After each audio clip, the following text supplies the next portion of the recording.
Welcome back to Between the Before and After, a podcast about the stories that shape us. I'm your host, Coach John McLernan, and each episode I bring you an inspiring guest with a moving story that shines a light on the power of the human spirit. I'm excited to share this story with you, so let's dive in. All right, welcome back to Between the Before and After. It's not about the drugs, the food, or the alcohol. That's an interesting statement to make when we start to look at people's behaviors and why we do the things that we do. And so I'm excited to be chatting with Mary today, who is a trauma recovery coach of sorts. But I'm going to let Mary introduce herself and describe a little bit of what she does, because she's going to do a better job than I am. So welcome to the show, Mary. Well, thank you so much, John. It's a pleasure to be here. Yeah, absolutely. So what is that? Because we probably hear the word coach quite a bit, but and we probably hear the word trauma. It's getting discussed more in common conversation nowadays. But I still think there's probably a lot of maybe misunderstandings in and around it. We're definitely going to explore that today. But what is it that that you do kind of as a trauma coach? Well, as a trauma recovery and resilience coach, I really work with people that have had difficult childhoods and that are experiencing the common symptoms of what is called complex PTSD, which is a more severe form of PTSD that occurs over long periods of time, typically in childhood. And the typical symptoms of people that I didn't even realize I had complex PTSD until I was in my 50s, are the typical symptoms are difficulty with close relationships.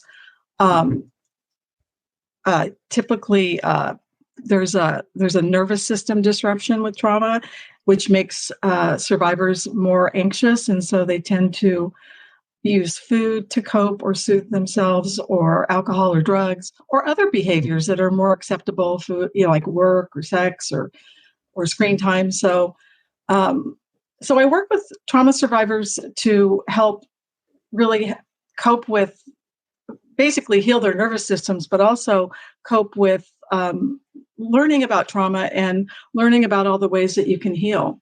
And as a result, not feel the need to use self-destructive behaviors or the need to create dynamics and relationships that cause a lot of suffering and pain.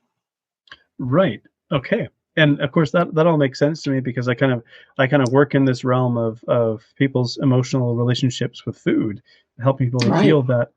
But if a third grader was to ask you, what do you do for a living, how might you explain it to them? Oh, that's a great question. I would say I help people feel better about themselves so that they can feel confident to move forward and do the things they love and connect with people and have fun and really be true to themselves. So actually start to enjoy life again. Exactly. So moving from, the thing with trauma is if it's not resolved, there's like this chronic state of survival, not just in the outer world, like with your work or with your relationships, but even just this physical sense of unease. And there's just this chronic sense of kind of avoiding things or fear of the future. And it's moving from surviving to thriving. Yeah. And so I imagine that there's probably more people suffering from CPTSD than we would actually, because we would hear that and think, oh, maybe it's just like 1 or 2% of people in society. But I imagine the numbers are actually quite stark and maybe even surprising. How do we strike a balance between like life in general is hard and puts hard experiences kind of in our way. There's just elements of it that are sort of unavoidable. I think about even like my grandparents and the life that they went through versus mine that's facilitated by a lot of modern convenient technology. What's the difference maybe between someone who's just like had some sort of tough experiences in life versus someone who is suffering from CPTSD? Well, that's a great question. And actually, it's a reason why so many people minimize the term, since trauma has been used a lot more frequently in our culture. A lot of people will say, oh, I went through a breakup and it was traumatizing. And the thing is, or a lot of people will come to me and say, well, when I tell them what I do, well, hasn't everybody experienced trauma? And inherent in that kind of rhetorical question is kind of a minimization. And here's the difference. The difference between somebody who's suffering from complex PTSD and somebody who has had tragedy or a negative experience is when you have unresolved trauma, it disrupts your brain and nervous system and worldview. And unless you get specific trauma-oriented treatments, you will continue to suffer with trauma symptoms indefinitely, actually. Mm-hmm. So the difference between going through a tough breakup and going through something that's caused you to experience trauma is that its long-term after effects keep on going. So yeah, like you probably have problems sleeping, problems regulating your ability to eat, like extra food or not enough food or alcohol, drugs, relationship problems. Whereas another person might go through a tough breakup or, they're really bummed out and sad or depressed for maybe a few months, but then they bounce back. Mm-hmm, mm-hmm. Yeah. And I asked that question because as the sort of age of digital technology has really exploded and our consumption of information has, and our awareness of like hard experiences in life also sort of juxtaposed over top of how social media has a tendency to portray people's highlight reels, which then sort of creates this sense of like somehow my life doesn't measure up. I feel like sometimes it can foster a sense of, or make the unsuspectingly sort of make the idea of victimhood attractive, where some people want to apply the idea of trauma to a situation that doesn't actually meet the definition of trauma. And I say this not to necessarily minimize. I mean, I've been through trauma myself. I'm a trauma survivor, but sometimes we throw words like that around without fully understanding the implications of it or what it actually looks like. And so I appreciate you kind of shedding some light on being able to distinguish that, because one, I think we can actually minimize the experience of trauma survivors when we just start to throw the trauma blanket onto every hard experience in life. Exactly. And that's not really fair to them. But on the other side, we can maybe potentially unnecessarily make ourselves a victim or sort of fall into the trap of victimhood, which in and of itself is attractive because of the sort of misuse of this. So thinking about kind of your story and your personal experience, when you were a kid, did you have this idea that one day I'm going to be a trauma recovery and resilience coach? No, I did not. Actually, I think really what I actually wanted to be a singer when I was probably 10, 11, 12 years old. I really loved singing, and actually did pursue that for a few years after I got into recovery. But no, I never thought I wanted to be a trauma coach, because who, in their right mind would want to suffer the devastation of complex PTSD. So, yeah. Right. Yeah. And you come from a generation. So I guess I'm extrapolating here because you mentioned sort of starting your recovery in your 50s. So I'm going to say you grew up in a generation that didn't have the same access to technology and information that sort of this newer, younger generation has. And as such, there were just conversations that weren't being had back then because people would have felt very alone and isolated in the experience. I am the only one experiencing this thing. Whereas maybe one of the advantages of technology as it is has allowed people to become aware that I'm far from the only one experiencing this. And then we find some common experiences and the door to discussion does open up. When you look back, yeah. So when you look back over your childhood, what kind of stands out for you as maybe some formative experiences that might have planted the seeds for what it is that you experienced? Well, I grew up, I'm 63, so I grew up in the 60s, and I was a very young child in the 60s and 70s. Well, 70s as a teen. And really the beginning of what happened to me, you wouldn't look like, if you looked at my family from the outside, at least in my first 10 or 11 years, you wouldn't think there was anything unusual about it. I mean, we had a middle class home in a, middle class area. My dad worked, my mom stayed home, and we lived in a really nice neighborhood. And but behind the scenes, what was going on was when I was about 5, I noticed my mom being more and more angry with my dad. And my dad was, and one of the reasons she was angry with him is he wasn't really willing to discuss any of their conflicts. And so he would just like give her the silent treatment, be sarcastic, or just leave and take off for an hour or two. And so that kind of tension, I just remember that at that young age, just feeling really uncomfortable. Like as a child, I felt like I couldn't be okay unless my parents were okay. And that tension kept on building. And so my dad coped with food, using food. And so he kind of modeled that. And he was like my food buddy, my first food buddy. We'd go out for pancakes at Denny's, or we'd go to Baskin Robbins and get ice cream. And, he just modeled that's what you did when you were stressed out. And so then I started gaining weight and getting bullied because of being overweight. And so there was that going on at school. And then by the time I was about 9 or 10, my mom started drinking alcoholically to cope with my dad, her distress with my dad being so unavailable emotionally. And that's when things got really hard for me. I have one sister, but I can only speak for myself. Where, not only are you dealing with the tension between your parents, but now you have a drunk mom who's raging at your dad and just creating all this drama and chaos. And so my food issues, like I needed to soothe myself even more with food. And so I kept on gaining weight and feeling guilty and shameful, like it was my own fault. Like I just needed to have better willpower. And, it was, and so there was that whole thing going on. And then my mom's drinking just kept getting worse, and she never got help or sought help. And so by the time I was 16, and just a little background too, just because I think it's important that people realize that this is traumatic. So many times people think that you have to be physically or sexually abused to experience trauma.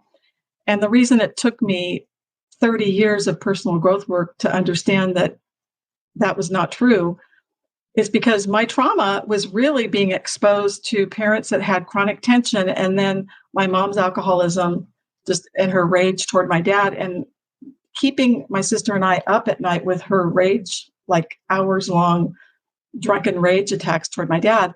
And that went on for like 7 or 8 years. And so it was like being trapped in, like in my book, the chapter is, trapped in the family from hell and saved by food, basically. And so the point of this is a great way of that, putting it, by the way. I was thinking like trapped in a nightmare that felt like it wouldn't end. Well, exactly. And that's one of the hallmarks of trauma is feeling trapped. You can't get away from it. And so, so realizing I never thought that exposure could cause my brain, body, and mind to be impacted and leave me with complex PTSD. And so, because there's such a narrative in our culture that says that you have to have physical or sexual abuse, or you have to have some, be locked in a shed or whatever horrible things happen to you to have trauma. And so I never got the kind of treatments that would have helped me heal. I mean, I did get into, so I started drinking when I was 16. Do you want me to go into this part too? Yeah, by all means. So by this is like a coping mechanism. And, yeah, I think just hearing the words, I started drinking when I was 16. Now, to be fair, I think about like when I was 16, like maybe consumption of alcohol was like just rebelling against authority and rebelling against my parents and kind of being sneaky.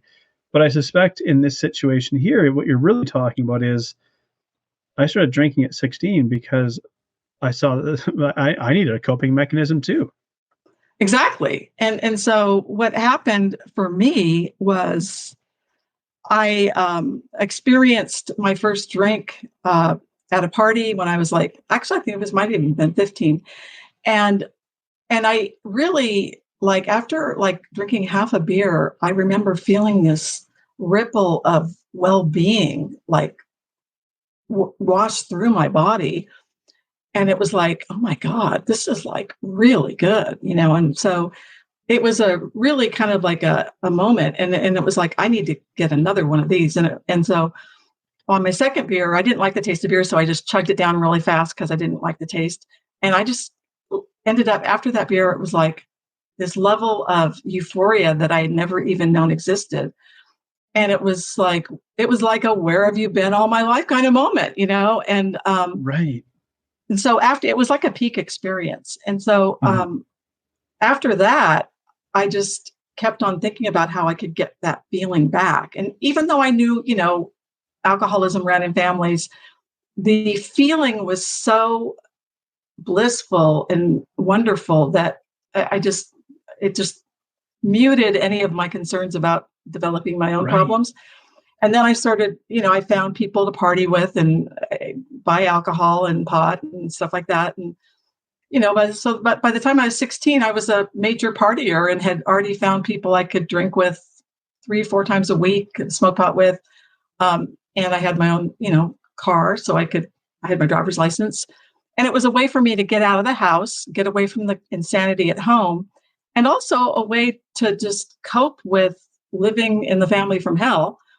Mhm. So Mhm. yeah, so and it So I just imagine. shows how it just kind of transfers to the next generation. Right. I mean, another interesting subject for another discussion would be intergenerational trauma and how the trauma of Mhm. multiple generations previously gets passed on down through the epigenetic uh, code, Yeah. in a sense. But in this case here, I'm thinking about like when you would have consumed alcohol for the first time. As you know, alcohol is a depressant, and it probably would have started to depress your nervous system to some degree, actually just alleviating some of the chronic stress you were experiencing. Oh And so there yes. was this moment of like, is this what life feels like when I'm not chronically stressed? Wow, Exactly. that is such a stark contrast to Yep. my day-to-day existence. I want more Right. of that. And you're right. I think about the emotional brain being the elephant and the logical brain being the rider in an analogy. Uh, and your logical brain goes, "Ooh, you've seen alcohol and what it can do, and you probably shouldn't do this." That's the rider talking, the elephant being like, "I don't care. This is amazing. More." Yeah. Exactly. Exactly. One of the greatest quotes that I think captures the essence of this is by Ben Franklin. And he says, "You know the value of water when the well is dry." And Mm, like my proverbial well was dry. And so and in fact in my book I write about how that in trauma survivors, uh, trauma survivors typically have like 30-40% less natural endorphins, which are our natural opiates, than people that have not experienced trauma. And so, so it's like, it's just amazing that this can happen. well, and I think about how you were now, are you older or younger than your sibling? I'm 1 year younger. Right. So, you're also the youngest in this dynamic, and you're caught between your parents in a situation that you wouldn't put your hand up to be a part of. Right. And so there's Right. this kind of like this helpless nature to it as well, where you didn't ask to be put into this situation. Now, I think it's probably Uh-huh. interesting through the lens of life experience that you now have. You can probably look back with some degree of compassion towards your parents and their behavior patterns as you come to understand that perhaps they weren't trying to be horrible monsters. They were Right. trying to deal with everything that they had gone through and had no idea as well. And that's not to excuse behavior and Right. say, well, you had a you had a hard life, so you can behave like a monster. But it's to say, at least I understand why this was happening. Exactly. Well, and that's something I uncovered during my trauma healing journey is My mom had a very traumatic, we were both raised extremely devout Catholic. She ended up getting pregnant. We learned that she ended up getting pregnant before she met my dad. This is 1956. And her parents wouldn't let her marry her boyfriend because he wasn't Catholic and he didn't make enough money.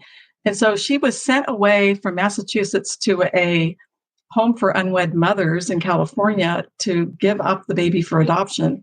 And even though she didn't want to. And so, and then my dad, the adoption had not been finalized when she met my dad.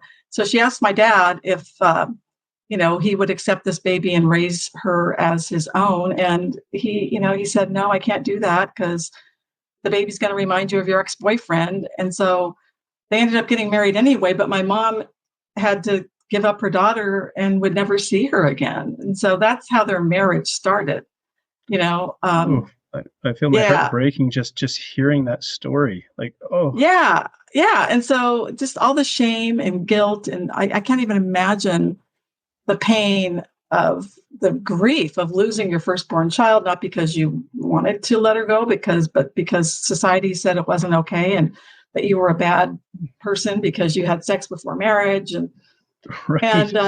And then, and then have this man that you're in love with not be willing to accept this child either. And so, yeah.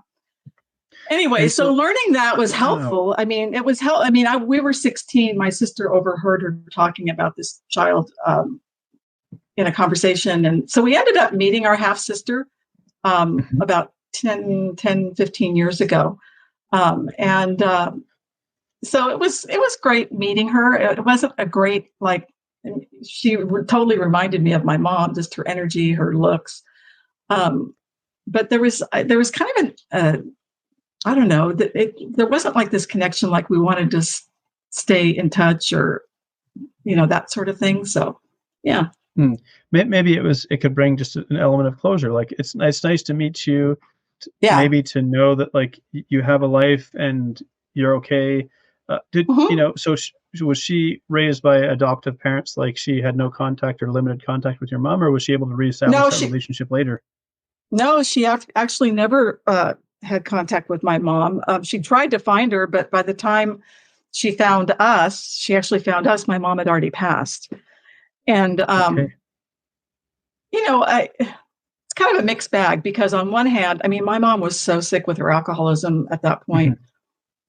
I can't even imagine what that might have been like for my half sister to have met her. So I kind of feel like, I mean, she was raised by she was adopted by a doctor in a nice area in Southern California. And by all accounts, as far as she's shared, had a really very nice childhood. And so, I mean, in my estimation, she kind of dodged the bullet, if you will. Right. I mean, being realistic, I mean, maybe that's not something to be so, but it's interesting just that there's still this yearning to know where we actually come from. For sure. For sure. And did she ever get to meet her biological father, or was he long out of the picture by that point? Yeah, he had already passed too. Yeah. So so, but at least she got hopefully some closure on, me and my sister and we were able to bring pictures of my mom throughout her life. And also we even had some baby pictures of her. So that my mom had left behind. So, so, but, even though like we learned that when we were I was 16 or whatever, at that point, her drinking was so bad and creating so much hell at home for us. We had compassion for her, but at the same time, I could not wait to turn 18 and just to move out. And so, so I moved out. Yeah. So my parents divorced when I was 18. And finally, I was able to move out of the house and get my own place. And but by then, I was already, drinking every day. And so my own alcohol and marijuana and also food. I was like over 200 pounds when I entered high school. I was probably about 270 when I was like 23, 24 years old. And And I just had gotten to the point where I couldn't stop drinking. I mean, I tried and I couldn't even get one day off of alcohol. It was that bad. And then with food, I could not seem to rein in my impulse to overeat when I wasn't hungry. And so I just let the drinking and the food and everything else have its way with me. And so finally, after about 10 years of daily drinking, I Mhm. finally hit a bottom. One other piece of my story was I came out. Well, Oh, go ahead. I'm curious, because after you left home, so you're wrestling with the drinking, and I don't know if it would qualify as food addiction, but certainly you were using Oh, food yeah, as a definitely food addiction. Yeah. yeah. Did you go to university? Did you begin working? Like, what sort of path Right. in life were you taking while all this was happening in kind of in the background? Well, my partying in high school made it extremely difficult for me to do well. I mean, I was going to a Catholic high school that required that if you failed any classes, you had to make them up in summer school or you couldn't come back for the next year. And so I failed. When I started partying in my junior year, I failed my chemistry and algebra 2 class. So I went to summer school just to get back in for my senior year. I slid by with D's, Mhm, mhm. and I was still partying. And then in my senior year, I thought, okay, great, I'm back in one more year. And then I get called in from the dean saying, "Hey, you've missed 20 days of school because of." And at the time, it was either hangovers. I fell in love with skiing at the time, so I was doing a lot of skiing.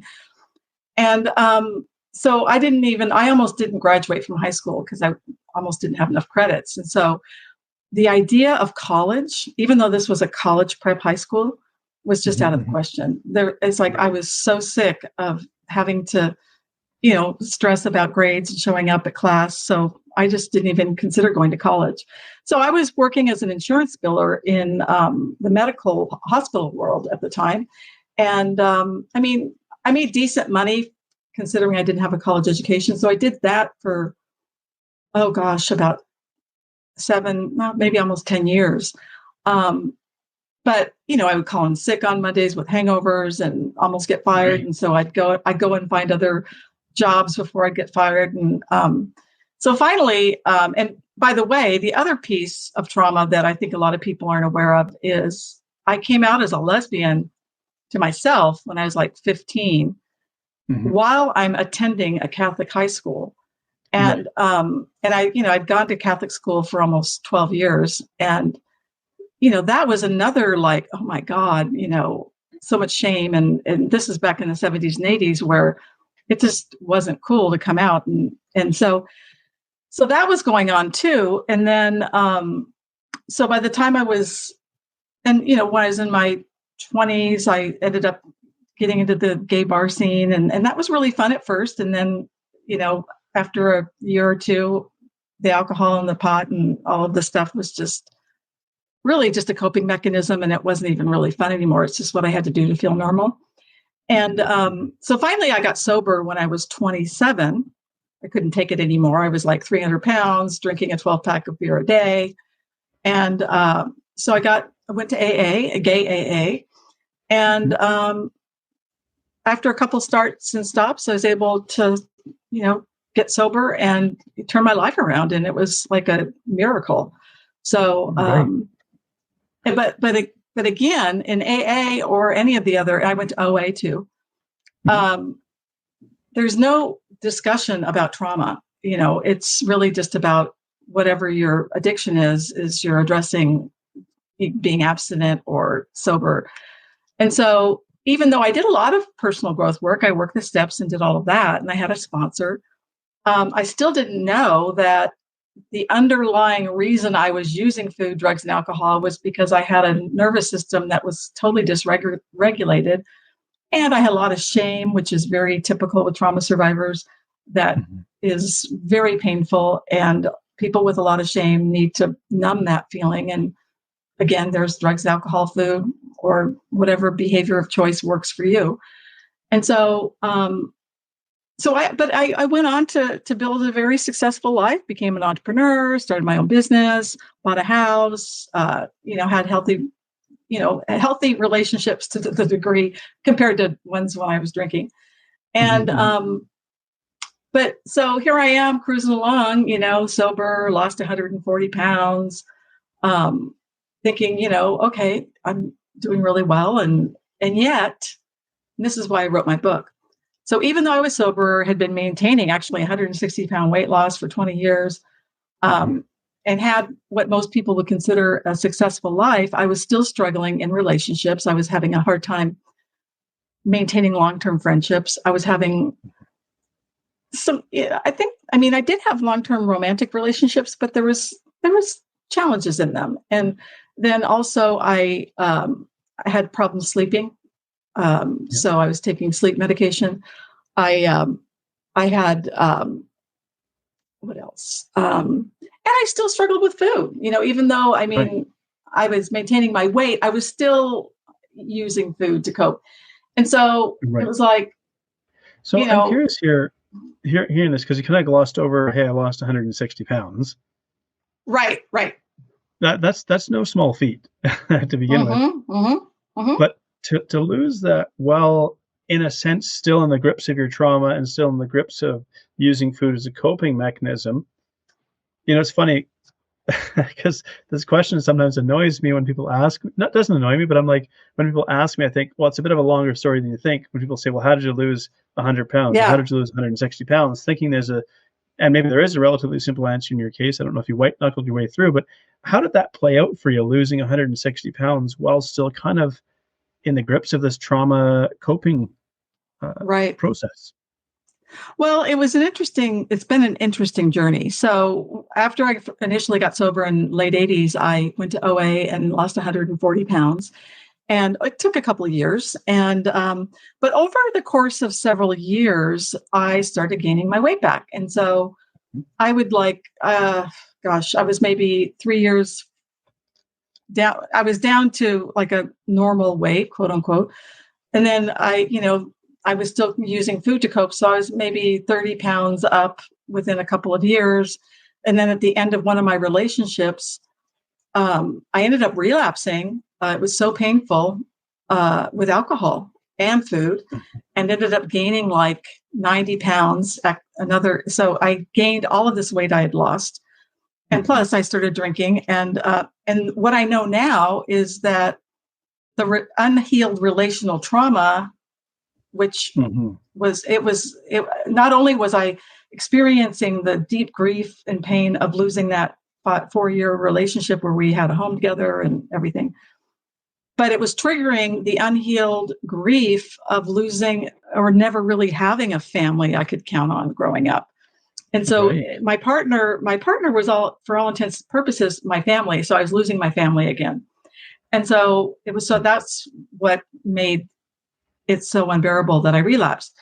Anyway, thank God I got back into recovery. But by the time I got back into recovery, I was back up over 300 pounds. And so at that point, I had lost and gained hundreds of pounds a few times. And so I looked and I'm like, okay, I need to do something different if I'm going to get a different result. And so I started researching different methods and evidence-based options. And so I saw that. What age were you at this point here? What age? 40, 41. Yeah. Okay. So now you're, because you talk about gaining weight and getting back over 300 pounds. That in itself can be a really like discouraging, almost like crushing weight, not just like physically, but something that you'd worked so hard to get past, to relapse and find yourself back in this position again. Right. That that can break a lot of people's spirit, but somehow in there you still said, I've got to figure out a different way out of this. And this is probably what starts your journey into uncovering, cPTSD and learning about that. Well, actually, it's interesting. So what happened, this was 2002. So we're in 23 now. So this is 20 years ago. I actually did research and decided that I was 42. I knew that I was facing health. I mean, it's one thing to be over 300 pounds when you're 27. It's another thing to be over 300 pounds when you're 42. and the fear of dropping dead of a heart attack or diabetes or cancer or all the different things that happen for people that are severely obese. And so I just started looking at ways I could, really, solve this issue. So I actually opted in for weight loss surgery at the time, the gastric bypass surgery. And so it was a controversial thing, and I think it still is to some degree. But for me, it was like I needed to save myself from myself, if that makes any sense. And it was a harm. So really, now it's a harm. It was really, truly a harm reduction intervention. Is that what you're going to say? Well, I agree.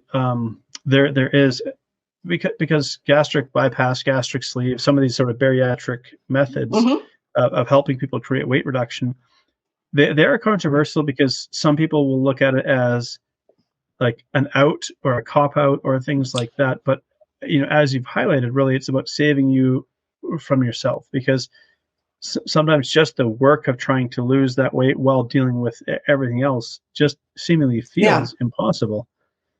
And and the thing though that I had on my side with doing the weight loss surgery was I already, even though OA wasn't my ultimate thing that I used, I learned a lot in OA. I learned a lot about being mindful of the food I was eating, trying to get in touch with what I'm feeling and what I'm trying to feed, having a food plan that is, realistic, and an exercise plan. And so I had all of these tools already. And also I'd been totally into my personal growth for 20 years at that point. So, I'd read all the Janine Roth books and all the different, food as love books and everything. So I had the surgery and I was able to lose the 160 pounds in about 2 years. And it was, and so after, losing, I knew that I felt like it was the last house on the block for me in a sense. So I knew that I needed to make this work because I just didn't know what else I could do if it didn't. Because the truth is about 50% of people after 10 years after weight loss surgery, gastric bypass, will gain 50% of their weight back. And the reason I believe that's the case is because they haven't found a way to cope with their feelings in a more healthy way. Because, typically when people are severely overweight, they're suffering with unresolved trauma. And so, if you don't resolve that, you're going to need to use food again. So anyway, I was able to put a food plan together, an exercise plan together. And I have been thrilled that I've been able to maintain my weight for the past 20 years. Unlike, a large portion of people that don't. But even people that do have weight loss surgery, I mean, even 50% of a weight loss is better than nothing. That it could be a significant thing. And I think the thing that's disturbing for me in our culture about weight loss surgery or weight loss medication or any of these other medical interventions is there's still a narrative about it being a character defect or a willpower thing or a hedonistic thing versus looking at it as a biological or psychological trauma response. And, and that we all deserve to get the treatment we need to thrive in life. And if that means to me, what the surgery did for me was it feels almost as if the relationship I have with food today is probably what most people that have not struggled with food have. It doesn't run my life. It doesn't, it's just, I'm so thrilled that I'm finally done with the war with food in my body and stuff. So, right. Yeah. And so you started this journey of learning about the brain and neuroscience and psychology and trauma and cPTSD and going down this journey of healing yourself in a different way because you went down the path of like personal growth and self-development, and for all the good that it can do, it's still in and of itself incomplete. And so learning about cPTSD, what did that open up for you that you hadn't understood previously? Oh my God, this was the whole catalyst for me. So I'm 57. I'm doing my podcast, and I start reading a book called "The Body Keeps the Score" by Bessel van der Kolk. It's the brain, mind, and body and healing of trauma.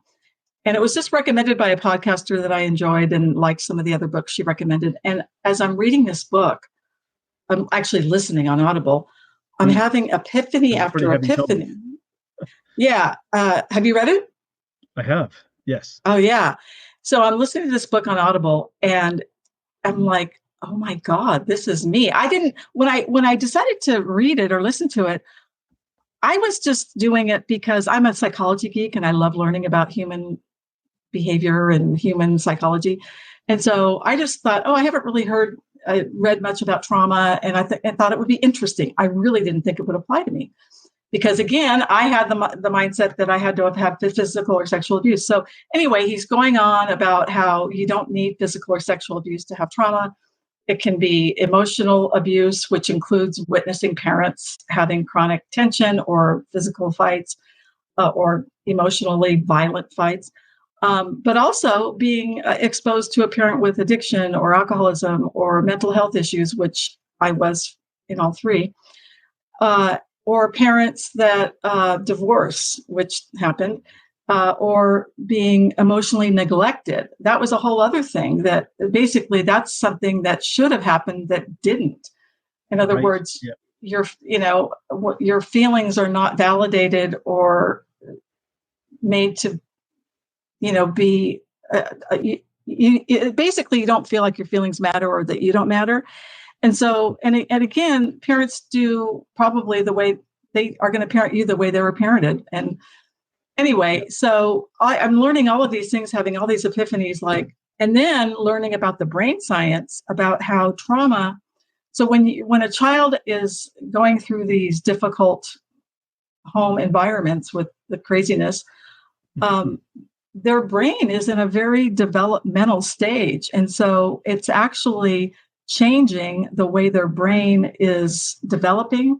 And it typically there's brain scans that show this, that the frontal part of the brain that's in charge of attention, emotional regulation, impulse control underdevelops because the back part of the brain, which is fight, flight, freeze, it needs to dedicate the resources to the back part of the brain because the back part of the brain needs to cope with all of the craziness in the family, to survive.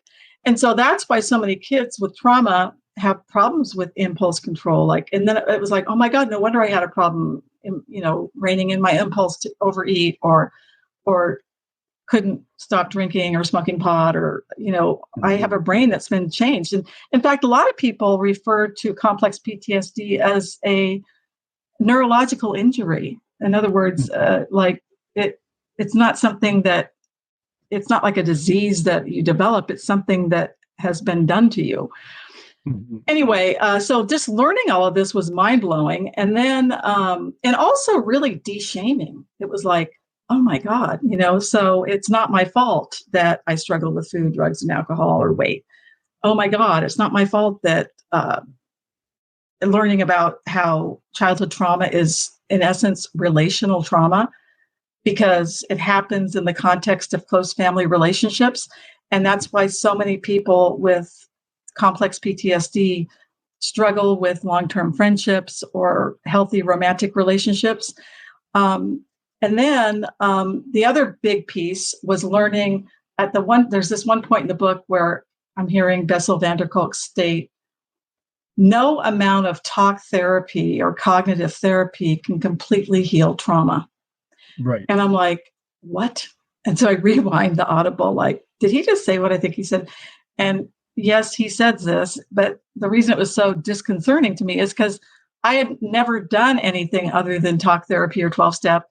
And he said, you need body and brain-based interventions as well, because the trauma lives in the nervous system, which is the body and the brain and the worldview, And so if you don't, he said something so profound. He said, you have to have a visceral experience that contradicts the traumatic experience that you had. And so, that really struck me. And that's when I started my healing journey and learning about brain and body-based interventions.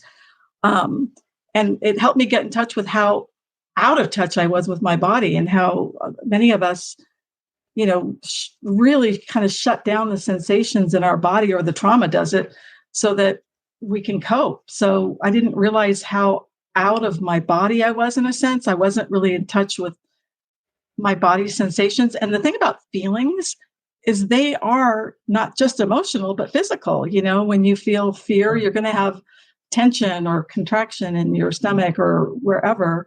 But if your body is impacted by trauma, a lot of times you won't be able to feel that because it's been kind of in a freeze state.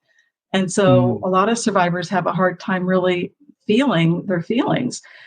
And so anyway, I was learning all of these things and just so blown away by it and then Gabor Mate, another great teacher who wrote In the Realm of Hungry Ghosts, Close Encounters with Addiction.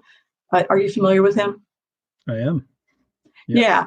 So he was a huge influence too, because he was the first doctor or authority figure that said addiction is a trauma response. It's a response to trauma. And I'm like, what did he just say? And it was like, oh my God. So, I love, like, one of his sayings is, ask not why the addiction, but why the pain. And so it just helped me feel, vindicated, in a sense that, my addiction history has been an attempt to solve a problem. It hasn't been like I'm a hedonist or I just, want to be a party animal. People that don't. Yeah. Go ahead. I like to say all behavior makes sense. And so when we start from that perspective and we start with a curiosity, so one of the tools that I really value in my own coaching is my compassionate curiosity, which is really removing the lens of judgment, using just the curiosity with a desire to understand without judgment, which allows us the freedom to look shame-free at our behavior and go, why is this behavior occurring, if we remove this idea that it's a character flaw or something wrong with me? And that allows us to actually begin to essentially start to change that pattern of behavior, because we can now look at it. And this is why coaching is a thing, is this process also involves getting into a very vulnerable state, and to try to do this on our own is a really, really difficult thing, because our biology, especially someone who's been traumatized, the last thing you want to be is alone and vulnerable. And so to have somebody that you can connect with that can help to facilitate, you still have to do the work yourself. Right. But to have somebody present to witness, to validate, to facilitate, to guide, it really genuinely can be transformational. Well, I mean, to me, it's required. I mean, because relational trauma needs to be healed in relationships, in safe relationships. And so a relationship with a coach or a therapist or a good friend is so key to healing, because that's where you're going to have what they call corrective experiences. You get to be vulnerable and experience a positive outcome versus being attacked or shamed, So yeah, totally. It's totally, important and required. And a lot of people are like, well, they're so freaked out about being vulnerable with people. So sometimes just the starting point is just learning about trauma and learning how it might have impacted you. And, just signing up for different Facebook groups or whatever, just so that you can see what's going on in the world, so that you don't feel so alone. Telling your trauma story, so all of these things I start learning about trauma. The ACE study. Have you heard of the ACE study? I haven't. Oh my gosh, this was another watershed moment for me. So the ACE study was done in 1998 by the CDC in Kaiser Permanente, the health organization. And basically they have a huge, hundreds of thousands of members that they have medical records for decades of all these people.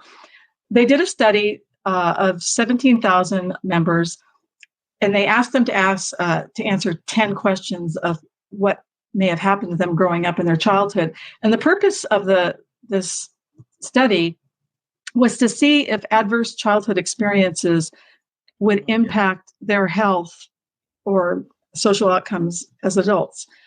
And so the 10 main questions were, before the age of 18, were you sexually abused, physically abused? Did you witness your mother being abused by her spouse? Did you have a parent with addiction, whether it's alcohol or drugs, or I guess even food or, other major addictions? Did you have a parent with major depression or anxiety or other mental illness? Did your parents divorce or separate? Did a parent become incarcerated? I think those are the main ones. So they got these results of all these 17,000 patients, and then they compared and so each question counts as one ACE, which is adverse childhood experience. Right. No matter how many times it happens. So what they found is if you have 4 or more ACEs, your chances of becoming an alcoholic go up 700%. Like they have charts. I actually have a whole chapter in my book where I've got these graphs that show 1 ACE, you have a chance of alcohol abuse, 5%, 2 ACE, 10%, 3 ACEs, 20%, 4 ACEs, 4 or more, 60 or just a huge amount. And same thing with mental illness, same thing with smoking, same thing with drug use or abuse or addiction, or severe obesity is 250% more prevalent among people with 4 or more ACEs. So it really proves in hardcore science that these problems are really related to us trying to solve a problem, which is a traumatized brain, body, and mind. And so that was a huge thing for me. And so after I learned all of these things about trauma and how it impacted my health and my relationships, my recovery, I decided I just got obsessed with learning more because I just felt so relieved that you had some huge aha moments here that all of a sudden your mind was open to an entirely different possibility that at that point in time you really hadn't considered. It was like, this is the answer that I was missing. And right, exactly. A huge puzzle piece had been filled in. Yeah.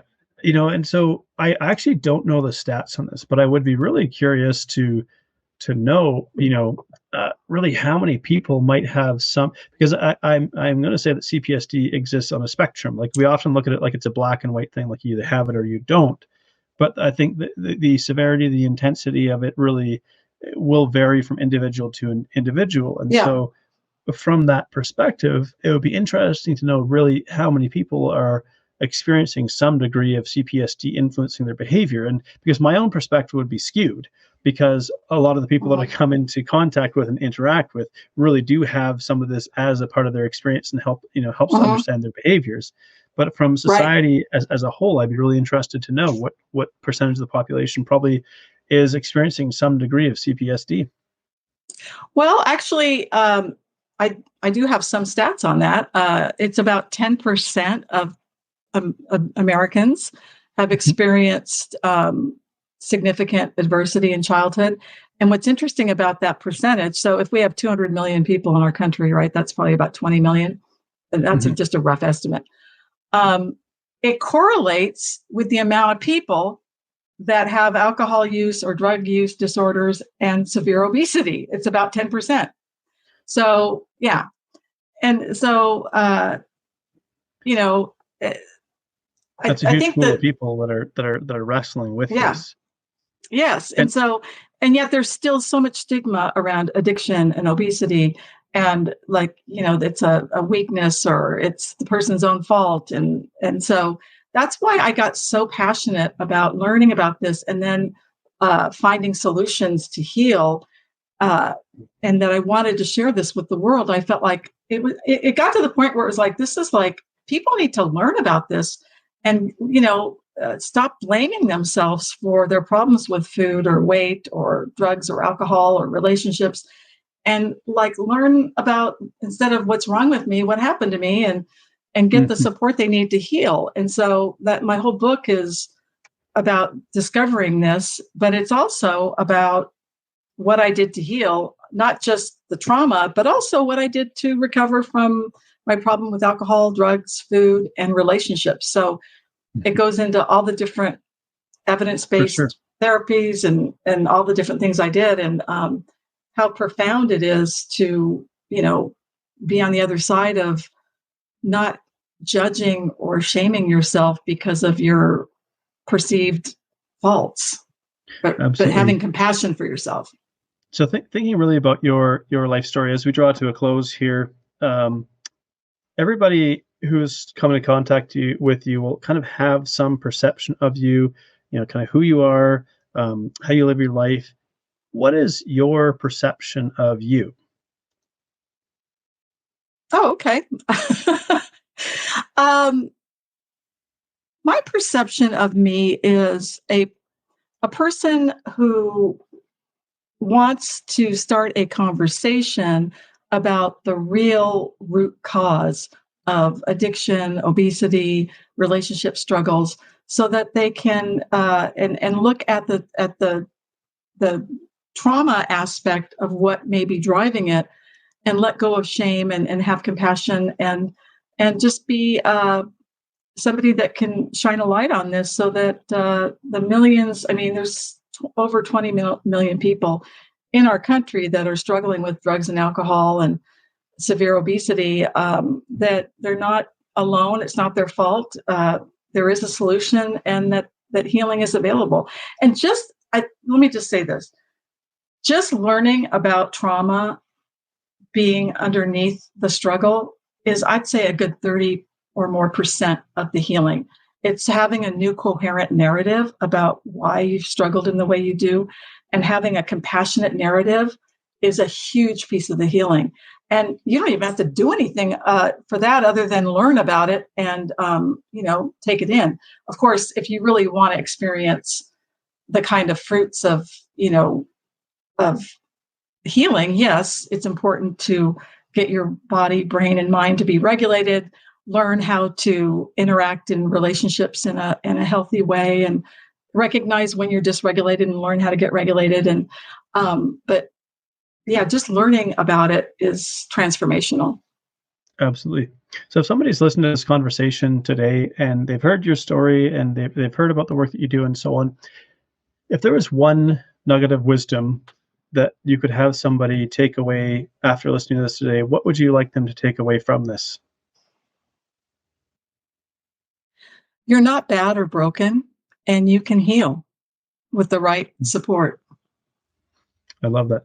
That's a great note to wrap up on. You're not bad or broken, and you can heal. A note of hope. Mary, thank you so much for being on today, and thank you for being open and vulnerable and sharing your story. It truly is inspiring. Well, thank you so much, and it's been a pleasure to be with you. Thank you so much for tuning in to Between the Before and After. If you've enjoyed this episode, please subscribe and leave a review, because that helps this podcast to reach and inspire more people.